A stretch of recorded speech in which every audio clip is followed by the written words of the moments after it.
স্বাগতম ধূলিকোনার স্বপ্নযাত্রায়। আজ 14ই আগস্টের রাত, চারপাশে নীরবতা। আর কয়েক ঘন্টা পরেই আসবে 15ই আগস্ট, স্বাধীনতার সকাল। কিন্তু ইতিহাসের কিছু রাত কেবল ক্যালেন্ডারের তারিখ বদলে দেয় না, কিছু রাত বদলে দেয় একটি দেশের পরিচয়।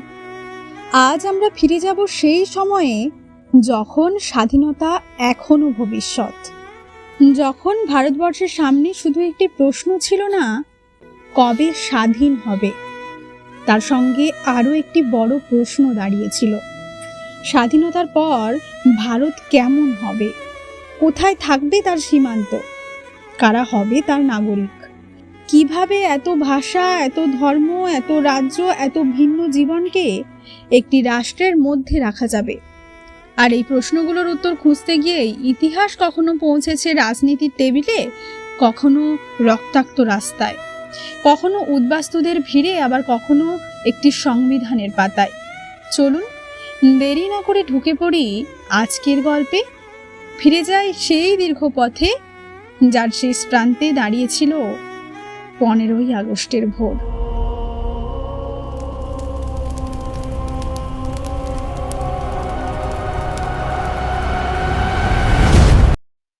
সালটা 1857। ভারতের বিভিন্ন অঞ্চলে তখন জমে উঠেছিল অসন্তোষ। সৈনিক বিদ্রোহ থেকে শুরু করে সাধারণ মানুষের ক্ষোভ, সব মিলিয়ে তৈরি হলো এক বড় আন্দোলন। ইতিহাসেকে 1857 সালের বিদ্রোহ বা মহাবিদ্রোহ নামে মনে রেখেছে। বিদ্রোহ শেষ পর্যন্ত দমন করা হলো, কিন্তু তারপর ভারত আর আগের অবস্থায় রইল না।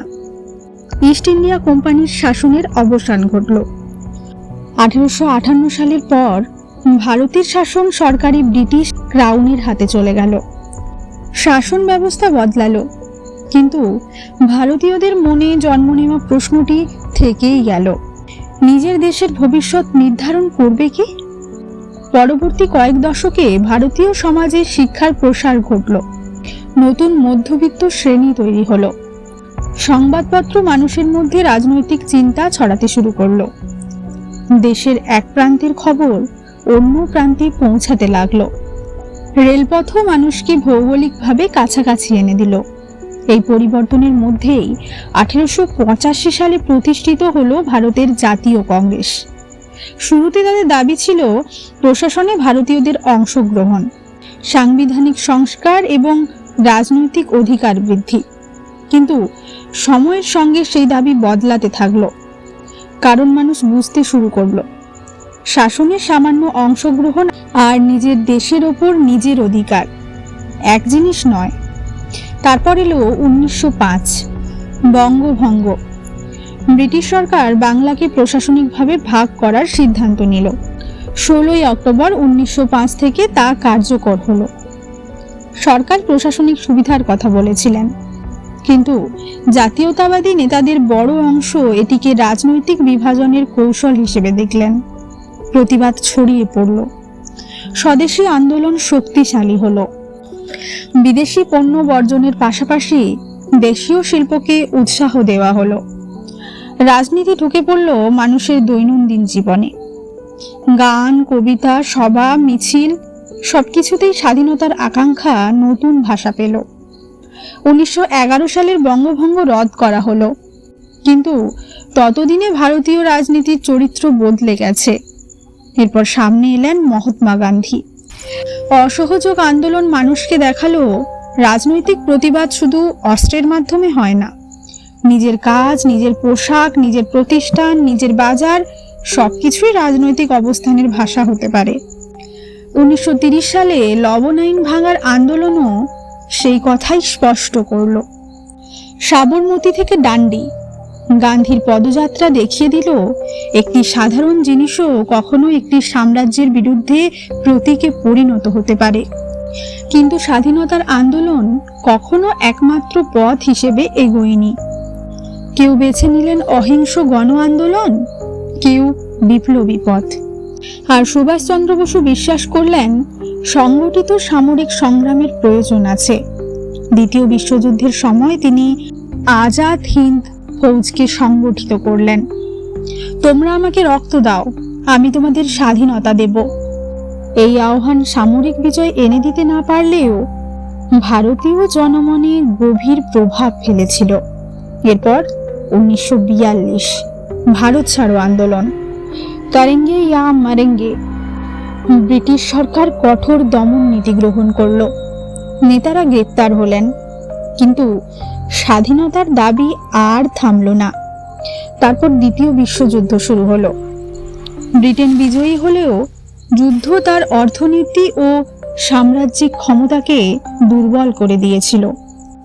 ভারতের রাজনৈতিক পরিস্থিতি দ্রুত বদলাচ্ছিল।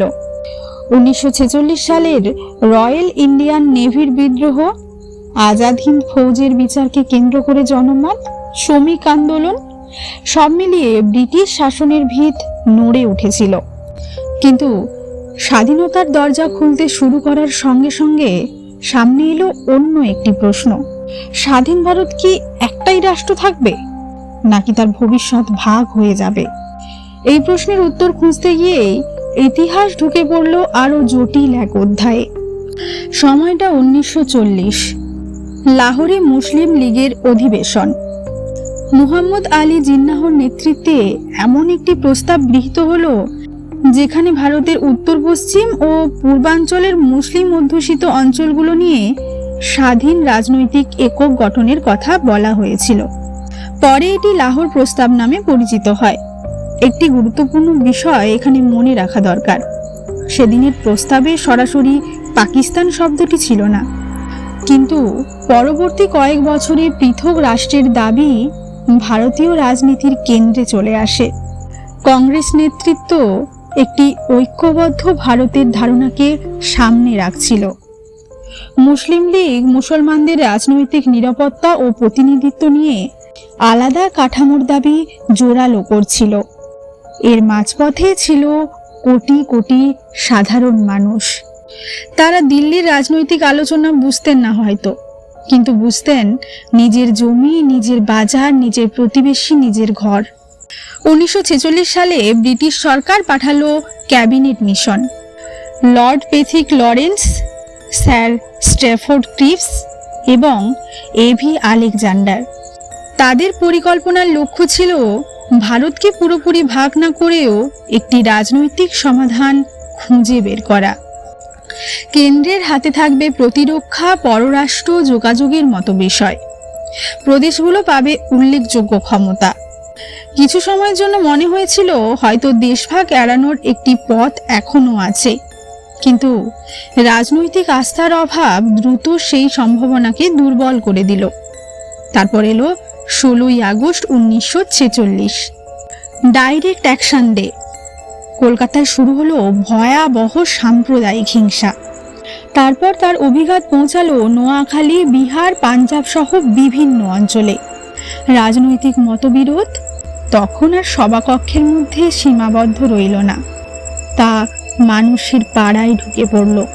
প্রতিবেশীর ওপর সন্দেহ তৈরি হলো। যে মানুষটির সঙ্গে বছরের পর বছর একই বাজারে কেনা বেচা হয়েছে, একই নদীর ঘাট ব্যবহার হয়েছে, একই গ্রামের পথে হাঁটা হয়েছে, সেও হঠাৎ হয়ে উঠল অন্য পরিচয়ের মানুষ। মহাত্মা গান্ধী নোয়াখালী ও পরে বিহারে ঘুরে ঘুরে মানুষের মধ্যে শান্তির আহ্বান জানালেন, কিন্তু পরিস্থিতি ক্রমশ কঠিন হয়ে উঠছিল। 1947 সালের মার্চে ভারতের শেষ ভাইসরয় হয়ে এলেন লর্ড লুই মাউন্টব্যাটেন। তার সামনে সময় কম, রাজনৈতিক সমঝোতাও দুর্বল। অবশেষে 23 জুন 1947 ঘোষণা করা হলো দেশভাগের পরিকল্পনা।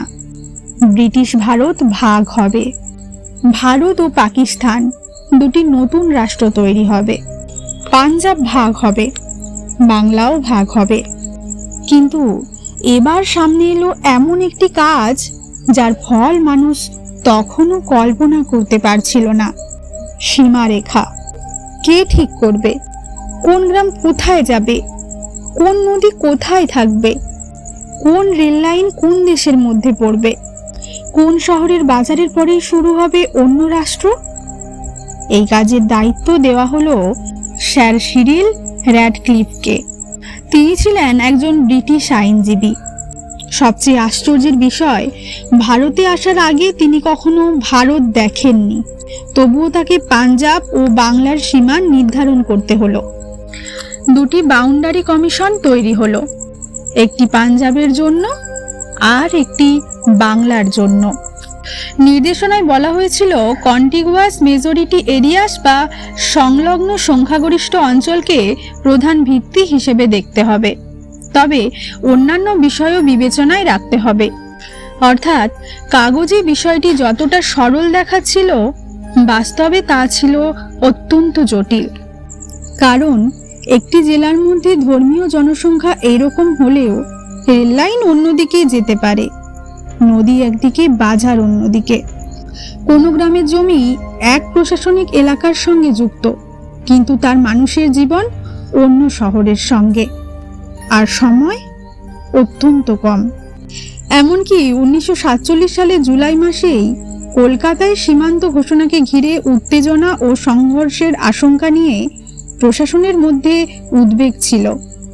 আর একটি কম আলোচিত ঘটনা, চট্টগ্রাম পার্বত্য অঞ্চল নিয়েও বিতর্ক ছিল। জওহরলাল নেহেরু 19 জুলাই মাউন্টব্যাটেনকে চিঠি লিখে এই অঞ্চল ভারতের সঙ্গে যুক্ত হওয়ার পক্ষে নিজের উদ্বেগের কথা জানান। শেষ পর্যন্ত র্যাডক্লিফের পুরস্কারে চট্টগ্রাম পার্বত্য অঞ্চল পূর্ব বাংলার অংশ হয়। আবার অসমের সিলেটেও গণভোট হয়েছিল। সেই সিদ্ধান্তের ফল সীমারেখা নির্ধারণের কাজের সঙ্গে যুক্ত হয়ে যায়। অর্থাৎ দেশভাগের রেখা শুধু দিল্লির কোনো ঘরে বসে একটি সরল দাগ টেনে তৈরি হয়নি, তার পেছনে ছিল জনসংখ্যা, প্রশাসন, ভূগোল, যোগাযোগ, গণভোট, রাজনৈতিক দাবি, সবকিছুর জটিল হিসাব।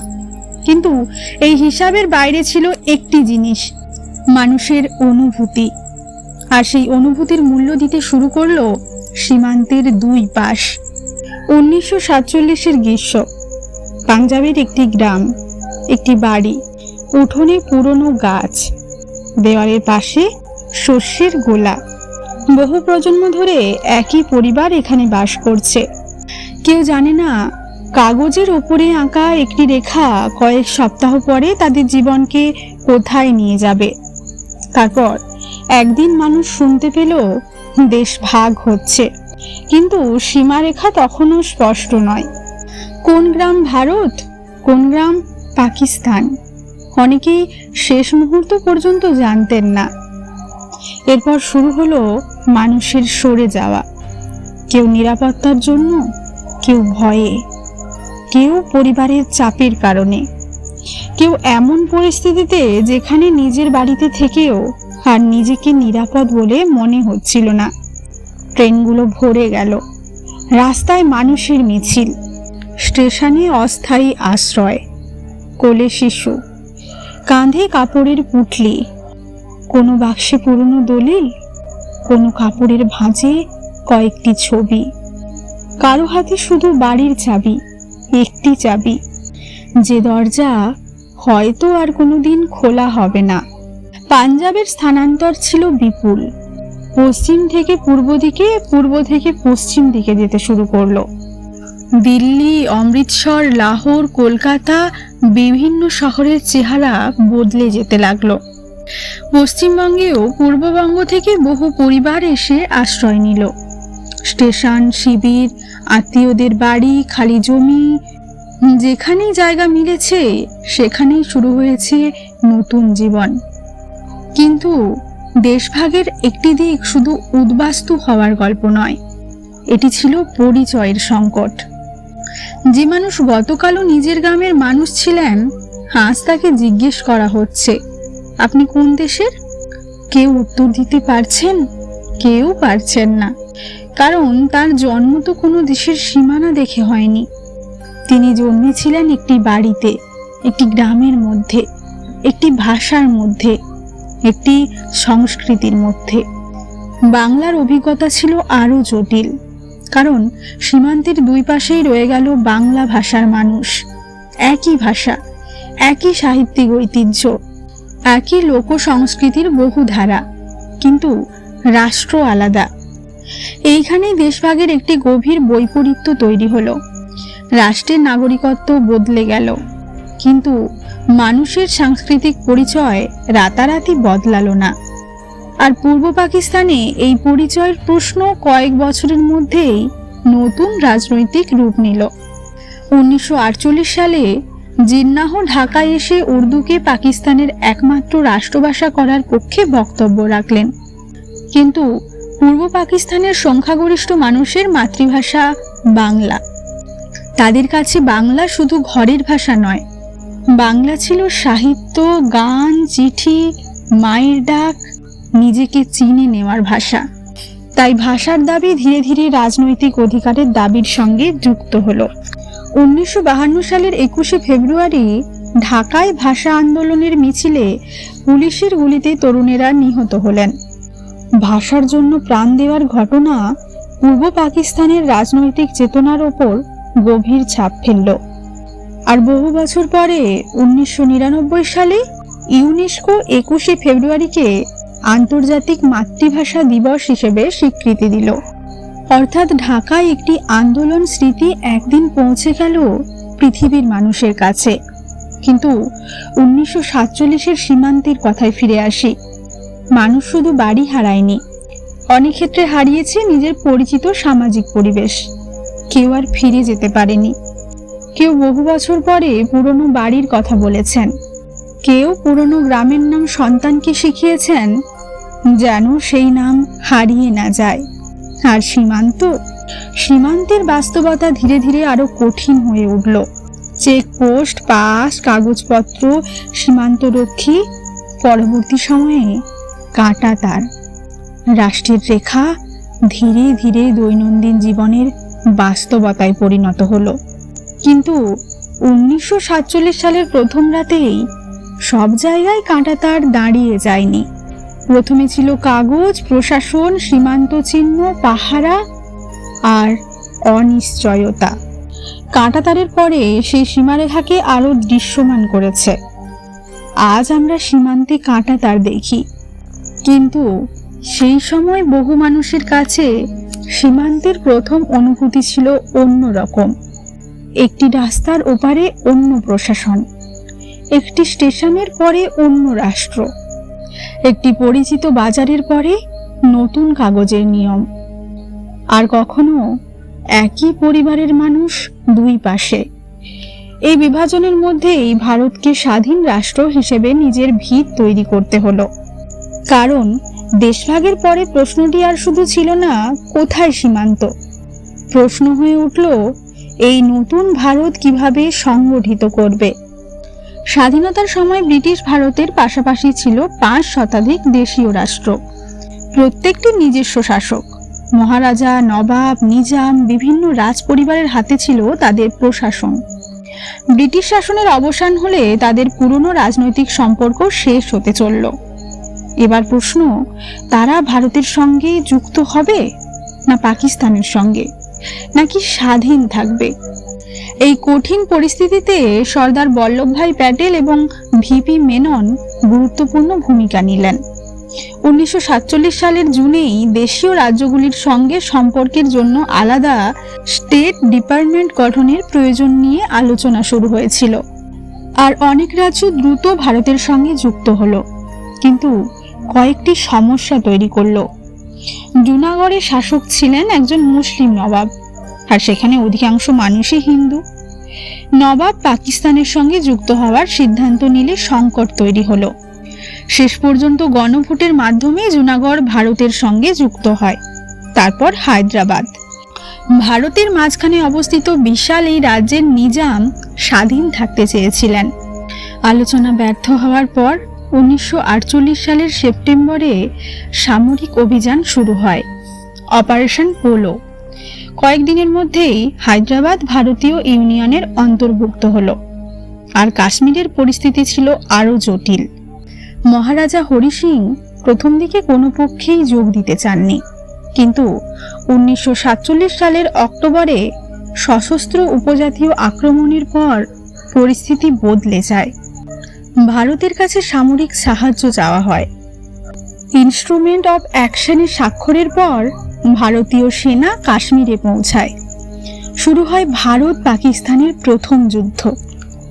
স্বাধীনতার আন্দোলনের কয়েক মাসের মধ্যেই নতুন রাষ্ট্রকে যুদ্ধের বাস্তবতার মুখোমুখি হতে হলো। কিন্তু রাষ্ট্রের সামনে আরেকটি গভীর সংকট অপেক্ষা করছিল। 30শে জানুয়ারি 1948 দিল্লি। মহাত্মা গান্ধী নিহত হলেন। দেশ তখনও দেশভাগের ক্ষত থেকে বেরোতে পারেনি। এই মৃত্যু আরও একবার মনে করিয়ে দিল, স্বাধীন রাষ্ট্র তৈরি হয়ে গেলেই সমাজ শান্ত হয়ে যায় না। রাষ্ট্রকে তার মানুষের নিরাপত্তা, অধিকার, বিশ্বাস সবকিছুর জন্য নতুন প্রতিষ্ঠান তৈরি করতে হয়। এবার ইতিহাসের কেন্দ্রবিন্দু হলো গণপরিষদ। তারা শুধু একটি সংবিধান লিখছিল না, তারা আসলে নতুন রাষ্ট্রের নকশা তৈরি করছিল। কে নাগরিক? রাষ্ট্রের ক্ষমতার সীমা কোথায়? নাগরিকের অধিকার কি? সংখ্যালঘুদের নিরাপত্তা কিভাবে নিশ্চিত হবে? কেন্দ্র ও রাজ্যের মধ্যে সম্পর্ক কেমন হবে? এই প্রশ্নগুলোরই উত্তর খোঁজা হচ্ছিল দিনের পর দিন। গণপরিষদে দেশীয় রাজ্যগুলোর প্রতিনিধিত্বের বিষয়েও আলাদা আলাদা আলোচনা হয়েছিল।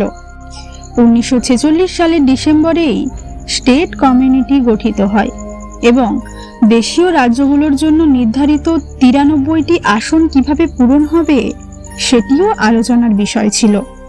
অর্থাৎ ভারতের সংবিধান তৈরি হচ্ছিল শুধু ব্রিটিশ ভারতের জন্য নয়, দেশীয় রাজ্যগুলোকেও নতুন রাষ্ট্রের কাঠামোর মধ্যে আনার কথা মাথায় রেখেই। আর এই কাজের কেন্দ্রে ছিলেন ডক্টর ভীমরাও রামজি আম্বেদকর। তিনি খসড়া প্রণয়ন কমিটির সভাপতি, কিন্তু তার ভূমিকা শুধু আইনের ভাষা সাজানোর মধ্যে সীমাবদ্ধ ছিল না। 1947 সালেই তিনি স্টেটস অ্যান্ড মাইনরিটিস নামে একটি গুরুত্বপূর্ণ প্রস্তাব তৈরি করেছিলেন, যেখানে মৌলিক অধিকার ও সামাজিক সুরক্ষার প্রশ্ন নিয়ে বিস্তৃত চিন্তা ছিল। অন্যদিকে সংখ্যালঘুদের রাজনৈতিক সুরক্ষা নিয়েও গভীর বিতর্ক তৈরি হয়েছিল। 1949 সালে সর্দার বল্লভভাই প্যাটেলের নেতৃত্বাধীন অ্যাডভাইসরি কমিটি পৃথক নির্বাচক মণ্ডলীর মতো ব্যবস্থার প্রশ্ন নিয়ে আলোচনা করে, যেখানে যুক্তি উঠে আসে ধর্মের ভিত্তিতে আলাদা রাজনৈতিক কাঠামো তৈরি করলে নতুন রাষ্ট্রের মধ্যে বিভাজন আরও স্থায়ী হতে পারে। এই আলোচনাগুলো বোঝায় সংবিধান শুধু আইনবই ছিল না, এটি ছিল দেশভাগের পর একটি নতুন সমাজকে কিভাবে একসঙ্গে রাখা যায় তার উত্তর খোঁজার চেষ্টা। এমনকি 1947 সালের 14 ও 15 আগস্টেও গণপরিষদের অধিবেশন হয়েছিল। একদিকে বাইরে স্বাধীনতার উচ্ছ্বাস, অন্যদিকে ঘরের মধ্যে বসে কিছু মানুষ ঠিক করেছিলেন একটি স্বাধীন রাষ্ট্রের ভিত্তি কি হবে। এটাই ইতিহাসের এক অসাধারণ দৃশ্য। রাস্তার পাশে মানুষ পতাকা নিয়ে দাঁড়িয়ে আছে, আর একই সময়ে সভাকক্ষে তৈরি হচ্ছে ভবিষ্যতের রাষ্ট্রের নিয়ম। 26শে নভেম্বর 1949 সংবিধান গৃহীত হলো। 26শে জানুয়ারি 1950 থেকে তা কার্যকর হলো। ভারত হলো প্রজাতন্ত্র। কিন্তু এইখানেই কাজ শেষ হয়নি, কারণ একটি সংবিধান লেখা যায় একদিনে, কিন্তু তার মূল্যবোধকে মানুষের জীবনে প্রতিষ্ঠা করতে লাগে প্রজন্ম। আর সেই কারণেই স্বাধীনতার পরের ভারতকে শুধু একটি নতুন পতাকা দিয়ে বোঝা যায় না, তাকে বুঝতে হয় তার প্রতিষ্ঠান দিয়ে, তার আইন দিয়ে, তার নাগরিকের অধিকার দিয়ে, আর তার বৈচিত্র্য ধারণ করার ক্ষমতা দিয়ে। এবার আমাদের যাত্রা এসে দাঁড়িয়েছে সেই জায়গায় যেখানে রাজনীতি ধীরে ধীরে সরে যাচ্ছে, আর সামনে দেখা যাচ্ছে ভোর, রাতের শেষ প্রহর। শহর এখনো পুরোপুরি জেগে ওঠেনি, কিন্তু রাষ্ট্রের ভেতরে যে কাজ শুরু হয়েছিল 1947 সালে তা রাতের সঙ্গে শেষ হয়নি। স্বাধীনতার প্রথম সরকারকে একসঙ্গে বহু কাজ সামলাতে হয়েছিল। দেশভাগের প্রশাসনিক বিভাজন, উদ্বাস্তুদের পুনর্বাসন, খাদ্য, কর্মসংস্থান, সীমান্ত, দেশীয় রাজ্যগুলোর সংযুক্তি, নতুন প্রশাসন, আর তার সঙ্গে একটি নতুন গণতান্ত্রিক রাষ্ট্রের ভিত্তি তৈরি। 1947 সালের আগস্টে জওহরলাল নেহেরু যে নতুন মন্ত্রিসভার তালিকা মাউন্টব্যাটেনকে পাঠিয়েছিলেন, সেখানে সর্দার বল্লভভাই প্যাটেল, মৌলানা আজাদ, রাজেন্দ্র প্রসাদ, জগজ্জীবন রাম, রাজকুমারী অমৃত কৌর, বি.আর. আম্বেদকর, শ্যামাপ্রসাদ মুখার্জি সহ বিভিন্ন গুরুত্বপূর্ণ ব্যক্তিকে অন্তর্ভুক্ত করা হয়েছিল। এই তথ্যটি গুরুত্বপূর্ণ কারণ স্বাধীনতার প্রথম মন্ত্রিসভা শুধু একটি রাজনৈতিক দলের ছবি ছিল না, নতুন রাষ্ট্রকে চালানোর জন্য বিভিন্ন অভিজ্ঞতা ও মতের মানুষকে একসঙ্গে কাজ করতে হয়েছিল। আর সেই সময়ের সরকারকে শুধু আজকের মতো প্রশাসন চালাতে হয়নি, তাদের হাতে ছিল ভেঙে যাওয়া উপমহাদেশের উত্তরাধিকার। একদিকে নতুন রাষ্ট্র, অন্যদিকে সদ্য ভাগ হয়ে যাওয়া প্রশাসন। ফাইল ভাগ হচ্ছে, সম্পদ ভাগ হচ্ছে, কর্মকর্তাদের অবস্থান বদলাচ্ছে, রেল, ডাক, যোগাযোগ, সামরিক সম্পদ সবকিছু নতুন বাস্তবতার মধ্যে সাজাতে হচ্ছে। নেহেরুর চিঠিপত্রেও দেখা যায় দেশভাগের প্রশাসনিক কাজ কতটা বিশাল চাপ তৈরি করেছিল এবং সরকারের প্রশাসনিক যন্ত্রের বড় অংশকে সেই বিভাজনের কাজে ব্যস্ত থাকতে হচ্ছিল। কিন্তু রাষ্ট্র গঠনের সবথেকে গভীর কাজটি হচ্ছিল অন্যত্র, সংবিধানে। কারণ নেতারা বুঝেছিলেন আজ একজন ক্ষমতায় আছে বলে রাষ্ট্র তার মতো চলবে না। রাষ্ট্রকে এমন একটি নিয়মের মধ্যে দাঁড় করাতে হবে যেখানে আগামী দিনের নাগরিকও নিজের অধিকার দাবি করতে পারে। এই কারণেই সংবিধান এত গুরুত্বপূর্ণ। একজন কৃষক, একজন শ্রমিক, একজন শিক্ষক, একজন ব্যবসায়ী, একজন নারী, একজন সংখ্যালঘু, একজন প্রান্তিক মানুষ, রাষ্ট্রের চোখে প্রত্যেকেরই মর্যাদা কি হবে তার ভিত্তি তৈরি হচ্ছিল সেই বইয়ের পাতায়। গণপরিষদের বিতর্কের পর বিতর্কে তাই শুধু আইন নয়, ভারতের ভবিষ্যৎ নিয়েও আলোচনা হচ্ছিল। কিভাবে একটি বৈচিত্র্যময় দেশ গণতন্ত্রে চলবে, কিভাবে কেন্দ্র ও রাজ্যের মধ্যে ক্ষমতার ভারসাম্য থাকবে, কিভাবে নাগরিকদের স্বাধীনতার রক্ষা করা হবে, কিভাবে রাষ্ট্রের শক্তিকে আইনের মধ্যে রাখা হবে। এই প্রশ্নগুলোর উত্তর খুঁজতে গিয়েই তৈরি হলো ভারতের সংবিধান। আর 26শে নভেম্বর 1949-এ যখন তা গৃহীত হলো, তখন স্বাধীনতার স্বপ্ন একটি নতুন স্তরে পৌঁছালো। কারণ তখন ভারত শুধু বিদেশি শাসন থেকে মুক্ত একটি দেশ নয়, সে নিজেকে নিজেই পরিচালনা করার নিয়ম তৈরি করেছে। তারপর 26শে জানুয়ারি 1950 সংবিধান কার্যকর হলো, ভারত হলো প্রজাতন্ত্র। কিন্তু রাতের একটি গল্পে আরেকটি বিষয় দেখা যায়। স্বাধীনতা কি শুধু 15ই আগস্টের সকাল? না, 15ই আগস্ট ছিল একটি দরজা খোলার মুহূর্ত। তার ওপারে ছিল দীর্ঘ পথ। সেই পথে কখনো রাজ্যের পুনর্গঠন হয়েছে। 1953 সালে অন্ধ্র রাজ্যের ভাষাভিত্তিক দাবিকে নতুন রাজনৈতিক গুরুত্ব দেয়।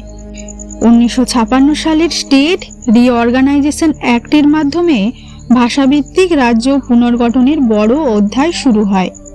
অর্থাৎ স্বাধীন ভারতকে এক রাখতে গিয়ে সবাইকে একরকম করে দেওয়া হয়নি, বরং ভিন্নতাকে রাষ্ট্রের কাঠামোর মধ্যে জায়গা দেবার চেষ্টা করা হয়েছে।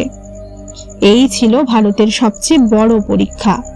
কারণ একতা মানে একই ভাষা নয়, একতা মানে একই ধর্ম নয়, একতা মানে একই সংস্কৃতি নয়, একতা মানে ভিন্ন হয়েও একই রাষ্ট্রের নাগরিক হিসেবে পাশাপাশি থাকা। রাত আরও ফিকে হয়ে আসছে। পূর্ব আকাশে আর শুধু অন্ধকার নেই, আলোর দেখা যাচ্ছে। আমাদের যাত্রাও শেষের দিকে। 1857-এর বিদ্রোহ থেকে শুরু করে স্বদেশী আন্দোলন, গান্ধীজির সত্যাগ্রহ, সুভাষের সংগ্রাম, ভারত ছাড়ো আন্দোলন, লাহোর প্রস্তাব, দেশভাগ, র্যাডক্লিফের সীমারেখা, উদ্বাস্তুদের যাত্রা, ভাষার অধিকার, দেশীয় রাজ্যগুলোর সংযুক্তি, গণপরিষদের বিতর্ক আর সংবিধান, সবকিছু মিলিয়ে স্বাধীনতার গল্প আসলে একটি তারিখের গল্প নয়, এটি একটি জাতির নিজের পরিচয় খুঁজে পাওয়ার গল্প। কেউ স্বাধীনতার জন্য লড়েছেন, কেউ ঘর হারিয়েছেন, কেউ নতুন রাষ্ট্র গড়েছেন, কেউ সংবিধানের পাতায় ভবিষ্যৎ লিখেছেন, আর কেউ হয়তো এইসবের কিছুই করেননি। শুধু ভোর হলে নিজের সন্তানের হাত ধরে পতাকার দিকে তাকিয়েছেন। তবুও সেই মানুষটিও এই ইতিহাসের অংশ, কারণ রাষ্ট্রের শেষ অর্থ তো মানুষই। আকাশ এখন আরো উজ্জ্বল। দূরে কোথাও হয়তো একটি স্কুলের মাঠ প্রস্তুত হচ্ছে, কেউ পতাকা গুছিয়ে রাখছে, কেউ মাইক্রোফোন পরীক্ষা করছে। কোনো শিশু হয়তো প্রথমবারের মতো স্বাধীনতা দিবসের অনুষ্ঠানে দাঁড়ানোর জন্য অপেক্ষা করছে। আর কয়েক ঘন্টা আগেও যে রাতের মধ্যে আমরা ইতিহাসের এতগুলো অধ্যায় পেরিয়ে এসেছিলাম, সেই রাত এখন ধীরে ধীরে পেছনে সরে যাচ্ছে। আমরা আর 1947-এর অন্ধকারে নেই। আমরা দাঁড়িয়ে আছি 15ই আগস্টের দোরগোড়ায়। এবার সূর্য উঠবে, এবার ইতিহাসের পাতায় একটি নতুন অধ্যায় শুরু হবে। আর আমরা ফিরে যাব আমাদের পরিচিত পৃথিবীতে। কিন্তু এই রাতের গল্পটা সঙ্গে থাকবে, কারণ স্বাধীনতা শুধু ফিরে পাওয়ার বিষয় নয়, তার অর্থ বোঝারও বিষয়। আর সেই বোঝাপড়া শুরু হতে পারে একটি খুব সাধারণ জায়গা থেকে, নিজের দেশের মানুষকে মানুষ হিসেবে দেখতে শেখা। পূর্ব আকাশে আলো ফুটেছে, রাত শেষ, 15ই আগস্টের সকাল এসে গেছে। আজকের এই দীর্ঘ ইতিহাস যাত্রা এইখানেই থামুক, কিন্তু যে মানুষগুলোর স্বপ্ন, সংগ্রাম, ত্যাগ আর অজানা কষ্টের ওপর দাঁড়িয়ে আমাদের এই সকাল, তাদের প্রতি থাকুক গভীর শ্রদ্ধা। এই মুহূর্তেই হৃদয়ের গভীর থেকে ভেসে আসুক সেই অমর সুর। মুক্তির মন্দির সোপান তলে কত প্রাণ হলো বলিদান, লেখা আছে অশ্রু জলে। আজকের এই দীর্ঘ যাত্রার সমাপ্তি ঘটল। ইতিহাসের দীর্ঘ পথ পেরিয়ে আমরা আবার পরিচিত পৃথিবীতে ফিরে এলাম। কিন্তু ইতিহাসকে শুধু শুনে শেষ করে দেওয়া যায় না, তাকে মনে রাখতে হয়, তার ভুল থেকে শিখতে হয়, তার ত্যাগের মর্যাদা দিতে হয়। আর এই যাত্রা এইখানেই শেষ। আবার দেখা হবে ধূলিকণার পরবর্তী অভিযানে। জয় হিন্দ।